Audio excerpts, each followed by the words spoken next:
안녕하십니까. 법운선사의 명상 에세이.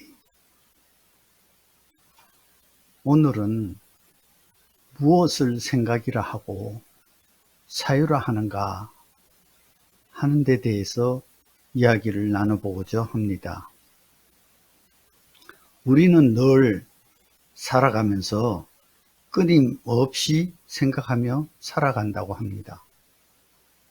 그것이 의도적이든 아니든 생각은 끝없이 일어납니다. 어제 들었던 말 한마디 곱씹고 내일 해야 할 일을 걱정하고 누군가의 서운했던 감정을 다시 꺼내보고 그렇게 하루 종일 쉬지 않고 돌아가는 그것을 우리는 정말 생각이라 할 수 있을까요? 아니면 그것은 그저 저절로 돌아가는 기계의 소음에 더 가까운 것은 아닐까요?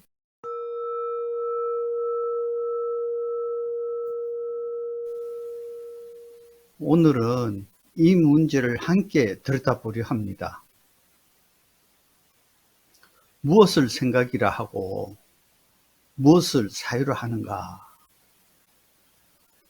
문자의 뜻만 놓고 보면 생각은 순 우리말에서 유래된 말이라고 합니다. 사전적으로는 헤아리고 판단하고 인식하는 정신작용이라 하고, 즉 마음과 인식, 사고를 통틀어 이르는 말입니다. 간단히 말하면 이미 저장된 식과 업식입니다. 지금 이 순간의 의식이 함께 일으키는 두뇌 작용이라 할 수 있습니다. 가령 오늘 해야 할 일을 생각하다가 문득 이걸 해야지 하는 순간이 옵니다. 이 순간에 우리의 뇌는 재빨리 과거의 경험을 검색하고 비교하고 분석해서 어떻게 해야 할지를 결정하고 몸이 그에 따라 반응하기 시작합니다. 살아 움직이는 동안 일어나는 이 모든 정신작용을 우리는 통틀어 생각이라 부릅니다.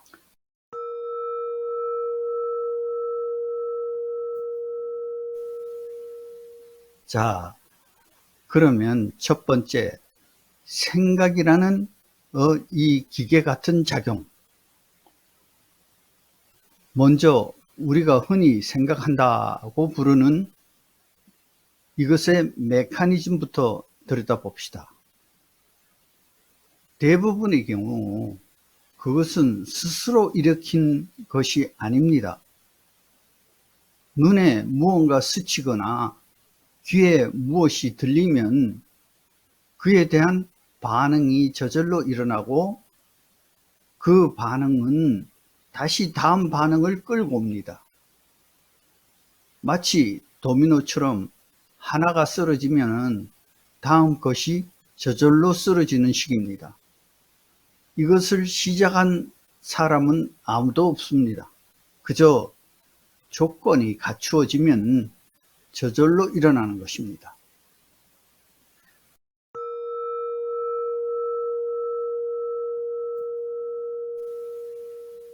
가령 하나의 예를 들어보면 어떤 사물을 보고 아름답다고 느끼는 순간 이것은 눈의 작용입니다.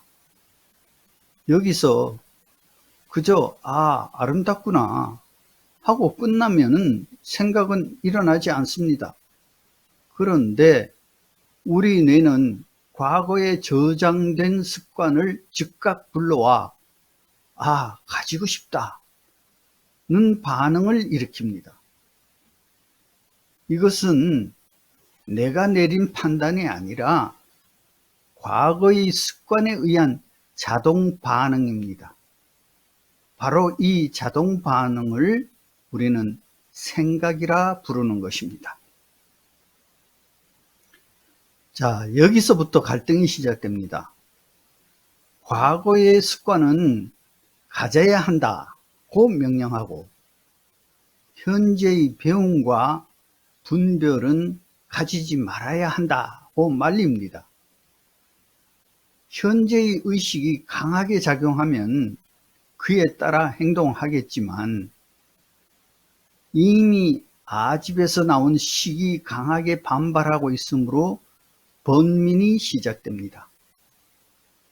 이렇게 생각이 갈등하는 것을 번뇌라고 하고 그 과정에서 둘로 갈라보는 것을 분별이라 합니다. 간단히 예를 하나 들었을 뿐이지만 이런 갈등이 매사에 끊임없이 이어진다고 한번 생각해 보십시오. 얼마나 많은 에너지가 소모되고 마음이 복잡해지겠습니까?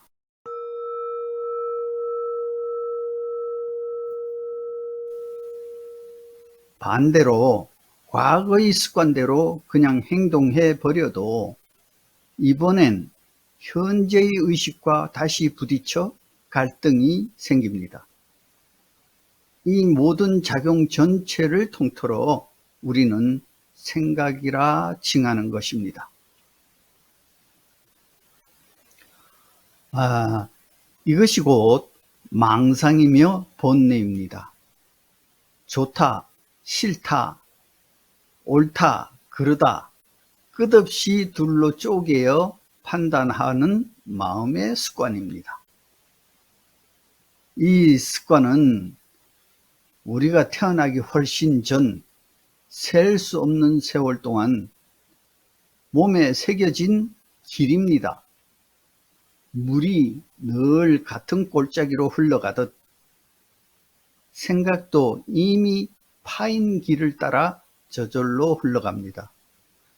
그러니 실은 내가 생각하는 것이 아니라 생각이 나를 끌고 가는 경우가 많습니다. 여기서 첫 번째로 분명히 해야 할 것이 있습니다. 우리가 생각이라 부르는 것은 대개 저장된 습관이 저절로 재생되는 것에 가깝다는 사실입니다. 이것이 바로 에고의 작용으로 사고하는 것, 곧 생각입니다.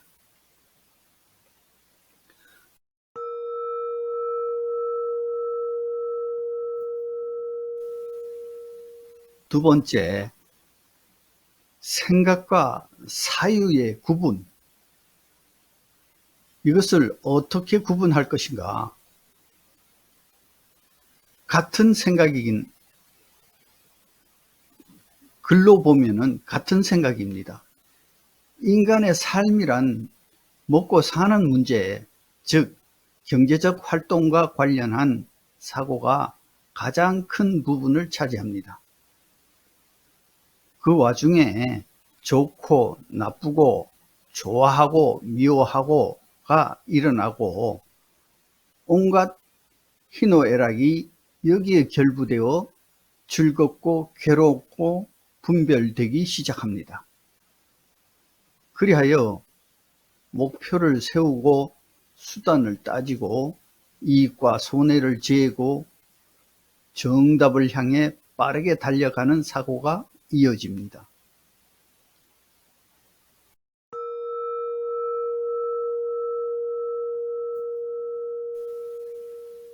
오늘날 우리 문명은 바로 이 계산적 사고 위에 세워져 있습니다.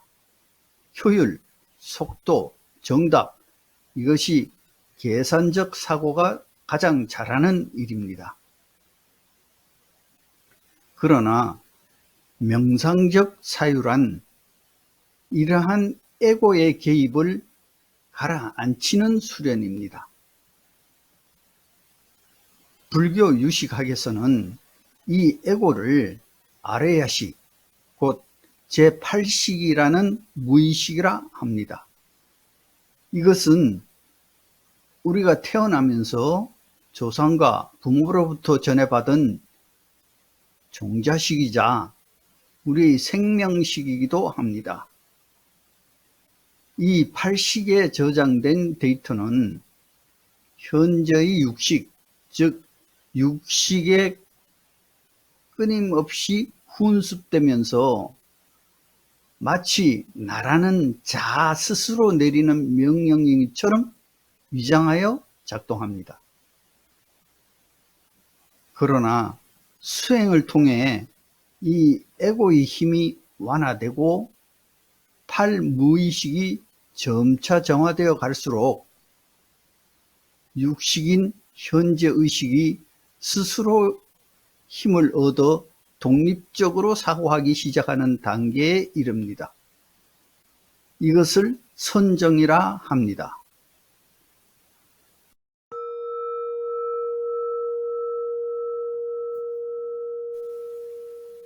과거의 관습이 현저히 사라지고 나면 비로소 육현재식은 무의식의 개입이 없이 있는 그대로의 사실을 보기 시작합니다.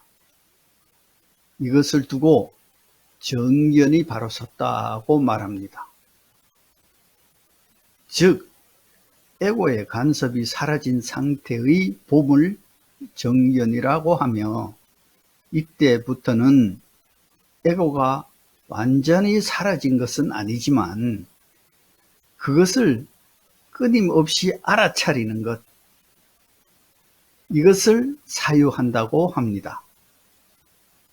사유라는 말 자체가 생각하고 또 생각한다, 곰곰이 생각한다라는 뜻입니다. 에고가 사라져 정견이 선 자리에서는 지금 있는 그대로 보는 것을 계속 이어나가면 남아있던 에고와 무의식의 찌꺼기마저 점차 사라지고 마침내는 지혜의 밖으로 나아가게 됩니다. 바로 이것을 사유라 이름하는 것입니다.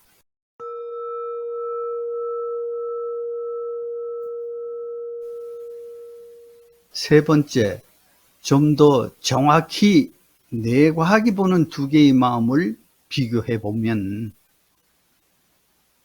이 구분은 오늘날 뇌과학에서도 비슷하게 드러납니다. 우리 뇌에는 이른바 Default Mode Network이라는 DMN이라고 하는 회로가 있습니다. 이것은 우리가 특별히 아무것도 하고 있지 않을 때 오히려 가장 활발하게 작동하는 회로입니다. 이제 일을 곱씹고 내일을 걱정하고 나에 대한 이야기를 끝없이 재생하는 것이 바로 이 회로의 일입니다. 습관입니다. 연구자들은 이 회로가 하루 중 우리의 마음의 절반 가까이를 차지한다는 것을 발견했습니다. 그리고 이 회로가 활발할수록 사람은 오히려 덜 행복하다는 것도 함께 발견하였습니다. 반면 이 회로가 잠잠해지고 지금 이 순간의 감각과 대상의 마음이 온전히 머물러 있을 때 전혀 다른 회로가 켜집니다. 판단하지 않고 재생하지 않고 그저 지금 있는 그대로를 받아들이는 상태가 되면 흥미롭게도 이 상태는 숙련된 명상 수행자들에게서 자주 발견하게 된다는 결과가 나와 있습니다. 정리하면 이렇습니다. 에고가 굴리는 계산적 사고와 정견에서 나오는 특고적 사유는 뇌과학의 언어로 옮기면은 디폴트 모드 재생과 온전한 현존이다 라고 비교해서 말할 수 있습니다. 언어는 다르지만 가리키는 자리는 놀랍도록 같습니다. 네 번째, 이제 마무리하면서 정리해 보겠습니다. 에고가 굴리는 것은 생각이고 선정에서 나오는 것은 사유입니다. 생각은 습관이 저절로 재생되는 것이고 사유는 에고의 습관이 멈추긴 하였으나 아직 잔존하는 팔식의 맑은 생각까지도 알아차리고 소멸해가는 선정의 자리에서 지혜로 나아가는 정견에서 시작됩니다. 오늘 하루 머릿속에서 끝없이 재생되는 그 소리를 한번 멈춰 세우고 물어보십시오. 지금 이렇게 생각하고 있는 이것은 대체 무엇인가? 라고. 감사합니다. 합장합니다.